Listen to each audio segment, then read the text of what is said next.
त्याला काही अर्थ नाही आहे.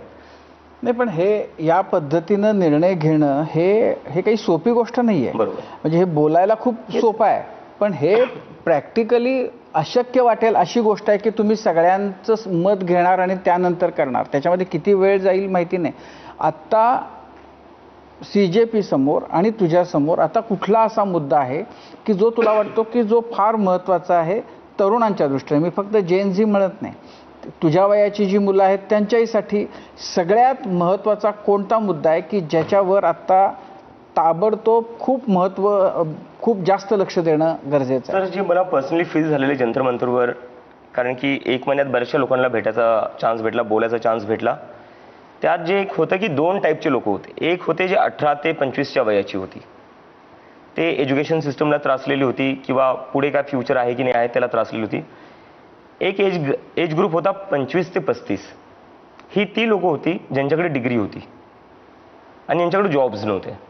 आणि ज्या लोकांकडे जॉब्स होते ते कसले जॉब होते? स्विगीचे, झोमॅटोचे. ते काम काही असं कमी काम आहे मी असं म्हणत नाही आहे, पण कोणत्या यूथचं हे स्वप्न असेल की मी मोठं होऊन स्विगीवाला झालो पाहिजे, मी झोमॅटोवाला झालो पाहिजे? कोणाचंच नसेल ना. तर त्यांच्यात ते फ्रस्ट्रेशन मला दिसत होतं की डिग्री झालेली पण तरी काय करावं लागते? डिलिव्हरी बॉय बनावं लागते. याच्यासाठी डिग्री घेतली होती का? आणि अनएम्प्लॉयमेंटशी रिलेटेड एक डेटा आहे. जेवढे अनएम्प्लॉईड लोक आहे इंडियामध्ये, 80% ऑफ द अनएम्प्लॉईड पीपल आहे. 80% बेरोजगार आपल्या देशात हे डिग्रीवाले आहेत. तर आपल्या देशात डिग्री असणं हे एक आता फायदा आणि घाटा आहे असं या तरुणांना वाटतं की शिकून चुकी केली का मी? तर बेरोजगारी हा मुद्दा खूप मोठा असणार आहे आणि मला कळत नाही की सरकार यावर बोलायला तयार का नाही. आपण बेरोजगारीवर डिस्कशन कुठंच पाहिलेलं नाही आहे. पार्लमेंटमध्ये कधी झालेलं आहे डिस्कशन बेरोजगारीवर? कधीच नाही झालेलं आहे. पंतप्रधानांनी कधी काय बेरोजगारीवर बोललेलं ते ॲड्रेसच करत नाही आहे. ते बेरोजगारीवर तुम्ही बोलायलाच तयार नाही आहे. मागच्या 40 वर्षात सगळ्यात जास्त आपल्या देशात बेरोजगारी दर आहे सध्या. आणि हे जे फ्रस्ट्रेशन तुम्हाला दिसलं 20 जुलैला, जी तुम्हाला गर्दी दिसली ती फक्त नीटच्या मुद्द्यावर नव्हती. ते एक कलेक्टिव्ह अँगर होतं सगळ्या लोकांचं. आणि ते कलेक्टिव्ह अँगर बेरोजगारीवर होतं, महागाईवर होतं, जी इकॉनॉमिक कंडिशन आहे त्याच्यावर होतं. आणि सगळ्यात मोठं जे अँगर होतं ते हे होतं की जे आपले इन्स्टिट्यूशन्स आहेत त्याच्यावरचा भरोसा लोकांमध्ये तो भरोसा कमी होत चालला आहे. मग ती ज्युडिशरी असो, मीडिया असो, इलेक्शन कमिशन असो किंवा मग पॉलिटिकल सिस्टम असो, हा एक कलेक्टिव्ह अँगर होता सर. तर बेरोजगारी खूप मोठा मुद्दा आहे. आणि दुसरा जो आहे इकॉनॉमी, आपल्या कंट्रीची जी सध्या इकॉनॉमिकल सिच्युएशन आहे खूप खराब आहे. हे GDPचे फिगर्स आपल्याला किती वाढून सांगत असले 5 ट्रिलियन 6 ट्रिलियन, त्याच्याने होणार काय? पर कॅपिटा इन्कम काय आपल्या देशाची? आपल्या देशाची पर कॅपिटा इन्कम मला वाटतं सध्या बांगलादेशपेक्षाही कमी, if I am not wrong. बरोबर?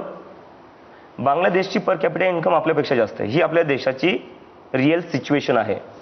आपण GDP बोलतो, ज्या लोकांना म्हणजे हा डिफरन्स कळत नसेल मी त्यांना सांगतोय, GDP म्हणजे एका देशात साधारण किती पैशाची उलाढाल होती. मग त्याच्यात तुम्ही कितीची गोष्ट घ्या, काही गोष्ट घ्या, ती एक आहे की एकंदरीत पैसा किती फिरतोय देशात, ती GDP आहे.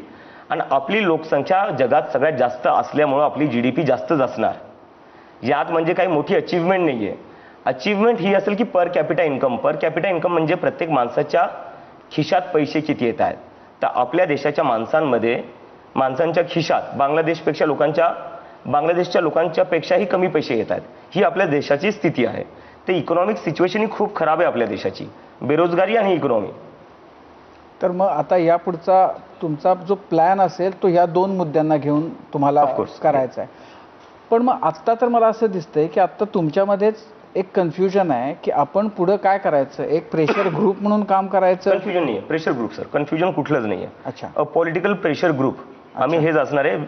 कारण की जसं मी तुम्हाला थोडा वेळ आधी सांगितलं, जेव्हा लोकांचा सगळ्या संस्थानावरचा विश्वास कमी होत चालला आहे, इलेक्शन लढून करणार काय तुम्ही? सकाळी वोट कोणाला टाकता, संध्याकाळी सरकार कोणाची बनतीये? आमदार कोणी तुम्ही सकाळी कोणता दुसरा निवडताय, संध्याकाळपर्यंत तो आमदार कुठल्या दुसऱ्या पक्षात असतो. आणि एक टाइम होता जेव्हा मतदार ठरवायचे सरकार कोणाची बनेल. मागच्या लोकसभेनंतर आपण काय बघतोय? सरकार ठरवते मतदार कोण असणार SIR नुसार. तर डेमोक्रेसी तर आपली उलटी झालेली पूर्ण.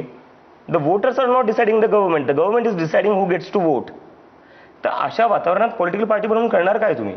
मीडिया पूर्णपणे compromise. I am very sorry to say this. मी मीडिया प्लॅटफॉर्मवर आलेलो आहे, पण मीडिया पूर्णपणे कॉम्प्रोमाइज आहे. मागच्या 10-12 वर्षात मीडियाने जेवढे हिंदू मुसलमानवर डिबेट्स केले तेवढे डिबेट्स मीडियाने कुठेही बेरोजगारीवर केलेले नाही, शिक्षणावर केलेले नाहीये, सरकारी हॉस्पिटल्सवर केलेले नाहीये, ग्रामीण भागात जे लोकांची स्थिती आहे. सरसकट सगळ्या मीडियाबद्दल असं नाही नाही बोलतो नाही, मी एक सांगतो एकंदरीत जो लोकांचा अँगर आहे सर, मी तो सांगतोय. कारण मीडिया सुद्धा म्हणजे मीडिया सुद्धा सगळ्या मीडियाला आपण नाही, जसं मी सगळ्यांची गोष्ट नाही बोलत आहे. You know, Hindi mainstream media हे सगळं जास्त करते. मी मराठी मीडियावर मुद्दामून आलेलो आहे, कारण की हिंदी मीडियाने मागच्या 10-12 वर्षात हिंदू मुसलमान शिवाय काहीच केलेलं नाही. आणि त्यामुळे आता हिंदी मीडियावाले म्हणजे कृष्ण सरांना माहितीच असेल, हिंदी मीडियावाले म्हणतात इंटरव्ह्यू द्या, पण म्हणलं काय इंटरव्ह्यू घेऊन करणार, तुम्ही लोकांचे मुद्देच उचलत नाही.